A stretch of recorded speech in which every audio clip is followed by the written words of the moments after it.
I am Raziel.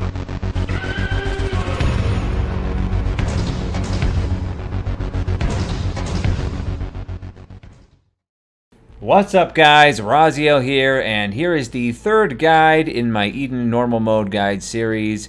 This is for number 3, Inundation. The Inundation raid on Normal Mode, also known as the new Leviathan. So let's just go ahead and get into it, keeping in mind I'm not going to show the whole fight all the way through. I'm just going to show you each mechanic and how to deal with them.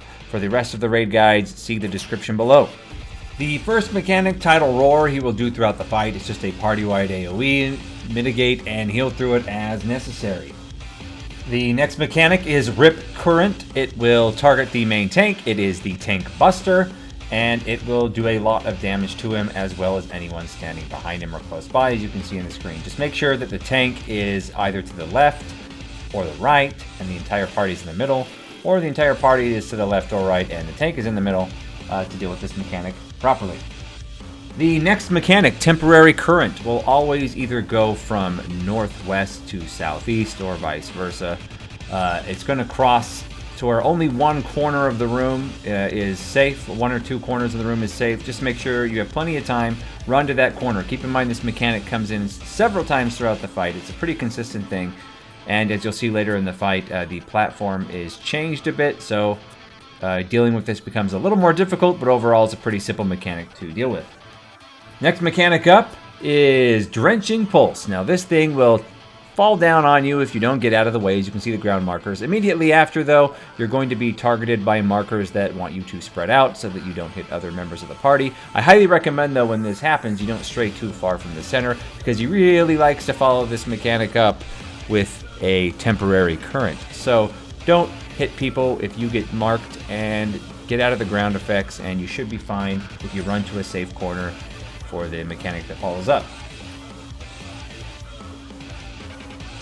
Alright, the mechanic Tidal Wave is next. It's pretty simple. Either on the one of the sides of the platform, west or east, is going to spawn a big giant fountain. Just go to the side where the fountain spawns and it will do a pushback. If you are in the center of the room, you're going to get knocked off. So make sure that you either use arm's length or you get to the side where the big spouting water fountain shows up, as you can see here. Okay, this next mechanic, Undersea Quake. There are 2 variations of it, and you have to keep an eye on his heads to know which variation he is doing. It's going to knock out parts of the platform, and it's too fast really to react to from the ground markers that appear. So what you need to do, if the heads are spread out to the left and right, then the sides of the platform are going to disappear. If the 2 heads are glowing and they're more scrunched together in the center of the platform is going to get destroyed and disappear. Eventually he brings the platforms back later on, so don't worry about that, but keep an eye on his heads for this mechanic to know where to stand and where not to stand. Crashing Pulse is next. It's very much like Drenching Pulse. It's going to drop things on the ground, though slightly bigger than the other mechanic. However, immediately after there is going to be a stack marker, so make sure your party stacks up and shares the damage. The next mechanic, Tsunami, it's pretty much just like an ultimate ability. It hits everybody, so just heal through it, mitigate through it. It's unavoidable damage. Just take the damage, use shields, and you'll be absolutely fine. Alright, this next mechanic doesn't have a name or a cast bar. However, he does some back-to-back moves, and it's very obvious just by the visual cues you will get. He will target a player, which will have a knockback effect applied to that player that once it triggers will knock you back away from whatever direction you're in, where you're standing in relation to that player.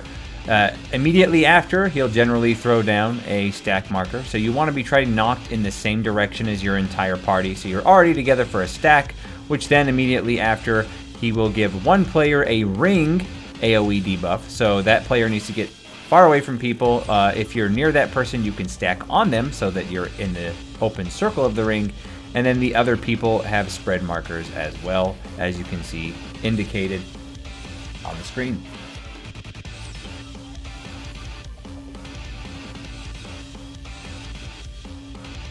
The mechanic Maelstrom is up next. So this mechanic is fairly simple, though a lot of people can panic. As you'll see, the boss will fly away and no longer be damageable at this point. Several small circles will appear on the ground, and eventually they will detonate, becoming large circles. If you get hit by them, they do a lot of damage. But also during this time, Leviathan will randomly pick places on the map to zoom across, much like in the Leviathan fight in A Realm Reborn. So keep an eye on where he is at and where these orbs are at, and just dodge accordingly. There are safe spots all over the floor. He'll hit and charge half of the arena at a time. So just keep an eye on the sides of the room. You'll see a giant glowing blue symbol where he is going to charge from, and stay away from him whilst also avoiding these circles on the ground. And that is pretty much it, guys, for this raid guide for the third raid in Final Fantasy XIV, Shadowbringers 5.01. You've seen every mechanic now in the fight at this point. They'll just get mixed and matched, just like you're used to. The most difficult part of this fight, I would say, for the first time through, is dealing with all these mechanics, as you can see on the screen now, when parts of the platform are missing. Just handle them the same. When you get like the pushback when you're on a thin piece of land, just make sure that whoever has the debuff is dead center and everyone can stand directly behind them, because if you get pushed to the left or the right, you're pretty much dead. But outside of that, guys, the mechanics, if you can get through them all and handle them all, you can handle them all throughout the entire fight. You've seen them all at this point. Anyway, guys, thanks so much for watching the video. If it helped you, please let me know. Leave me a like and follow me, and subscribe. If you like my content, hit the little alert bell. If you don't like my content, the room is full of people who give a fuck, i.e. namely only you. Anyway, guys, thanks so much for the support. You can see my Twitch on screen now. I stream 3 to 4 days a week, depending. My schedule is in my About section and also on my Twitch page itself. Thanks so much for the massive amounts of support I've received recently. If you're interested in the other guides as well, they are in the description below. And as always, my friends, keep it real.